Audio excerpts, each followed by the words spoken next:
Because if I believe that you understand my problem, I trust you, and when you make a recommendation about what to do to solve that problem, I'm going to move forward. High-end clients will expect you to have done your research. Don't just get anybody and everybody and end up with terrible kind of nightmare clients.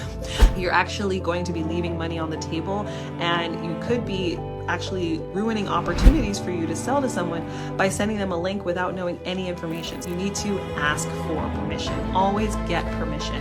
Get permission first. Successful sales is about agreement, not force. I can't influence you if you're not open to my influence. If you're leading by asking questions, you're actually going to know what somebody needs, how to help them. Asking questions is really, really, really important. This will make the biggest difference across the board in your ability to convert on sales calls in any environment. People buy, especially high ticket buyers, will buy from the person not really based on the solution, but based on the belief that you understand my problem better than anyone else. Urgency building questions, those are questions that will really help you to ascertain what is really the problem. So the way you stand out is by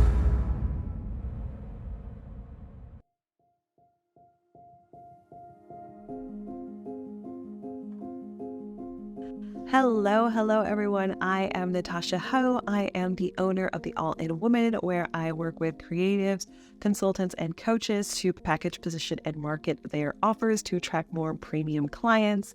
And today I want to dig right into how you can convert more clients into your premium offers through the DMs. I know this is one that I hear people talk about all the time, of like how to close clients in the DMs. And I think that it can be a little bit overwhelming or difficult to understand, how do you actually get somebody to buy from you in the DMs? So I want to share with you what works. I've closed thousands of dollars worth of sales in the DMs. So I want to share with you how I did it. So make sure you grab a pen and paper and let's talk about it.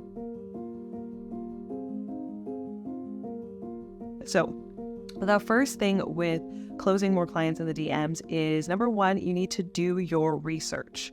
When I say do your research, all that simply means is that you don't want to go into the DMs without having actually looked at the person's profile. Did you actually go through their profile and understand who they are, what they do, and what would be the opportunity for you to engage with them? What I see people often do is they will start to make offers to people that don't actually make sense to them. Or they do this to me all the time. Well, they'll come to me and they'll be like, hey, do you want to hit your first 6 figures? And I'm like, I've already hit my first 6 figures. So why are you making me an offer to hit my first 6 figures when I'm trying to hit 7 figures? Or they'll come to me and ask me a question about something that you could easily find on my profile. All of those things do not appeal to premium high-end buyers. So if you're trying to sell to a more premium buyer, they're going to expect that you've already done your homework, that you've already looked them up, you understand something about them. Have you looked at their content? Do you know what they have going on? That shows that you're interested in them and that you have actually done the work, so that it makes more sense for me to listen to what it is that you have to offer me. So do your homework. Don't make offers to people that don't make sense to them. Don't ask them about information that you can easily find out on their page. All of those are things that you should go do before you get into a conversation, because now you actually have a good reason to talk to them. You actually read their content, you saw something on their page. Now you have a reason to engage with them because you know something about them, and you're not just sending them a random message, because people get random messages all day long. How many of you guys have gotten a random DM from somebody trying to tell you to buy something or join something? Yes, I'm pretty sure all of us have gotten those. So that makes it very hard to stand out, because everyone else is sending that same kind of message. So the way you stand out is by doing your homework, do your research, and understand who it is that you're reaching out to. All right, number 2, the second thing you need to do is you need to give value. This is so important, so crucial for getting somebody to actually want to take the next step, which is to buy your thing, get on a call with you, join your group. Because if you rush straight into the idea of, hey, do this next step without giving value, you actually haven't positioned the next step as something worth my time. So if you give value in the DM conversation, I now see you as a high value person. And when I view you as high value, then when you tell me about the next step, I'm going to assume that the next step will also provide more value. And so I desire to take the next step because I see you as high value. You've given me value right now. If I take the next step, I'm going to get more value. So what typically I see people do is they'll get into a DM conversation and they go straight into what their offer is because they believe that their offer is going to be high value. They know that there's value in their offer, whether that's your Facebook group, whether that's a call with you, you know there's value there. But me, the receiving end, I don't know that there is value there. I have to trust you and believe that there's going to be value there. The way that you establish that trust that there's going to be value in that next step is by giving value first. Now I trust that you're going to have more value. So if I'm in a conversation with somebody, I'll give you an example. I was sharing DMs back and forth with someone. She asked me, like, what do you have going on? I asked her what she has going on. When she asked me what I had going on, I told her, oh yeah, I'm doing this virtual retreat coming up. It's called Get Into the Money, and I show people how to close more sales in the DMs and on sales calls. And I was like, I'm also doing a in-person retreat in Morocco later this year, and I am launching a group offer. So I told her that's what I had going on. Then she's like, oh, tell me more about this virtual retreat. And I said, sure, I'll tell you more about it. I told her a little bit about it. She said she was interested. And so I asked her, well, what's your sales conversion like right now? She tells me what her sales conversion is like. I asked her, what is your biggest challenge with converting people? And she says that I asked her, is it objections? She said, yes, objections is my problem. And so she said people would often say it's not a good fit or it's not the right time for me to move forward. So instead of me immediately going like, hey, come to this Get Into the Money thing, I start to dig into it with her. I tell her, well, what I typically see is when that's showing up in a conversation a lot, it's one of two things. You haven't established enough urgency in that sales conversation to make the person move to the next step, or you haven't addressed the thinking pattern that's underneath why they are saying, not right now, it's not a good time, it's not a good fit. And that thinking pattern is doing two things in their business. One, it's the reason why they're not saying yes on the call with you. It's also the reason why they haven't been able to move forward and achieve the success they want in their business. She's a business coach. And so I told her those two things, and she's immediately like, oh my gosh, yes. And so then when I introduced the idea of, I have some ideas for you, do you want to hop on a call? She's like, yes, because I've already given her value in this conversation. I've already pointed out to her two of the things that might be holding her back from seeing success. And she believes that there's going to be additional value when she gets into the next environment with me, whether that would be a Facebook group, a masterclass, a call. She believes there's value there because I've already provided value. So if you are trying to get a premium client to move forward, you need to give value first.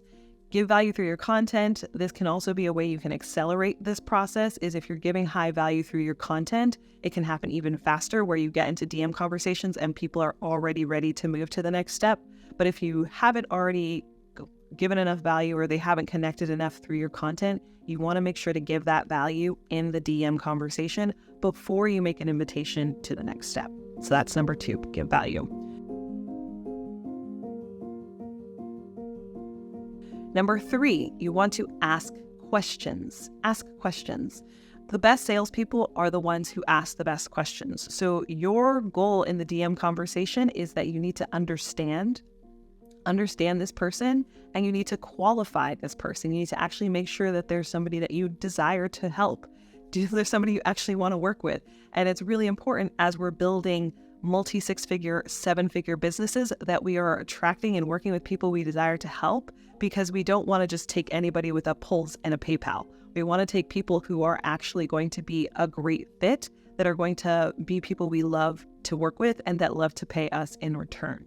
So the key thing here is asking questions. Do you know how to ask questions that will help you to qualify somebody and make sure they're a good fit for your program? There's somebody that would get great results in your program and that you would enjoy working with.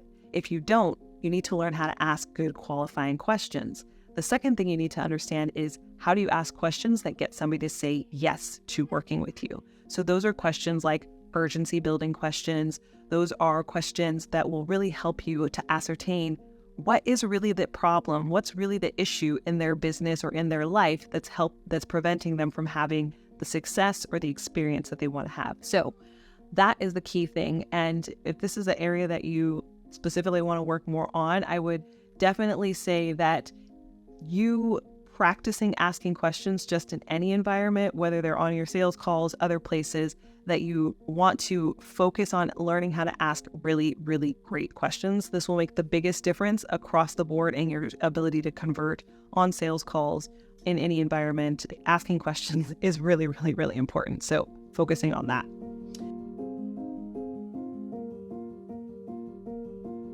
Number 4, the fourth way that you can really create better results in your DM conversion: don't send unsolicited links. I want to repeat that one. Do not send unsolicited links. So that means when you are talking to somebody, don't just start throwing links, whether that's like your first message. I get this all the time. People introduce themselves. They send me a big, long message. Hi, I'm so-and-so. I do blah, blah, blah, and I help so-and-so, and you should join this group, or you should book a call. And they send me a link, and they don't ask at all for permission or anything. They just send me links. And whenever I see that, I completely tune out. I'm like, you don't know me. You don't know anything about me. You haven't qualified me to make sure that this is something that I would actually benefit from, and that I'm an ideal person, and that you solve the problem. And even when something about the person looks interesting, I'm still turned off, because maybe I would have bought from you, but you didn't actually find out what I need. So this offer might not be a fit for what I need. Maybe I would have bought your one-on-one offer. Maybe I would have bought your masterclass, but you sent me this free group, and I'm not interested in joining another free Facebook group. So you're actually going to be leaving money on the table, and you could be actually ruining opportunities for you to sell to someone by sending them a link without knowing any information. So that takes us back to number 3. What you need to be doing is asking questions. If you're leading by asking questions, you're actually going to know what somebody needs, how to help them, and then you can go to number 5, which is the 5th and final thing. Hello, Colette. You need to ask for permission. Always get permission. Get permission first. So whenever I'm going to take somebody to the next step of inviting them to a sales call, if I'm going to invite them to my Facebook group, I'm going to invite them to buy something from me, I always get permission first. And that's because sales is about agreement, not force. Successful sales, I want you to write this down. Successful sales is about agreement, not force. So if we're on the same page, if we're both agreeing that we want to move to the next step, then it's very easy for this person to take the next step. I can't influence you if you're not open to my influence. So you always have to get that permission, and now the person is open. They're open to your influence. You provide and present what the next step is, and the right people will move forward. They'll follow you. They will follow your lead. People will love to follow you if you ask for permission first. So my son's in the background. You can probably hear him laughing, but get permission first. That is really, really crucial. And then you can send the link, and then you can make the invitation, and then you can book the call. So I want to go over that one more time just to recap through that. So number 1, do your research. High-end clients will expect you to have done your research. They'll expect you to have looked at their profile, to have answered the basic questions and understand what they do and who they do it for. If that information is available, don't go and ask them again in the DMs, because you should have already looked at their profile, and you should have a good reason for hopping into the DMs with them in the first place. Number 2, give value. Always give value first in the conversation. Position yourself as a high value person, and then people will assume that the next step will involve more value. But give the value first so that I trust you to give me more value when I take the next step. Number 3, you want to ask questions. Asking questions will help you understand, and people buy, especially high ticket buyers, will buy from the person not really based on the solution, but based on the belief that you understand my problem better than anyone else. Because if I believe that you understand my problem, I trust you, and when you make a recommendation about what to do to solve that problem, I'm going to move forward. So understanding is what comes out of questions. When you just talk the whole time, there's no understanding. You can be interesting, but you're not interested, and people want to know that you're interested. So ask questions, and this will also help you to qualify people so that you get great clients that you love working with, and you don't just get anybody and everybody and end up with terrible kind of nightmare clients. Number 4, don't send unsolicited links. I will repeat that. Don't send unsolicited links. It's very simple. It's very basic, but it will make sure that you do not repel clients, because high-end clients do not want you to send unsolicited links. They want to feel like you respect them and that they are able to have control and make their own decision. which takes us to number 5, the final thing, which is always get permission first. If you get the permission first, then people will gladly follow you wherever it is that you want to lead them. All right, so that is it. I hope that was helpful for you guys. Let me know in the comments, was that helpful for you? What did you learn today? So if you guys have specific things that you want to know around marketing, positioning, and selling to high-end clients, let me know in the comments and I will come on back soon and teach something else. All right, see ya.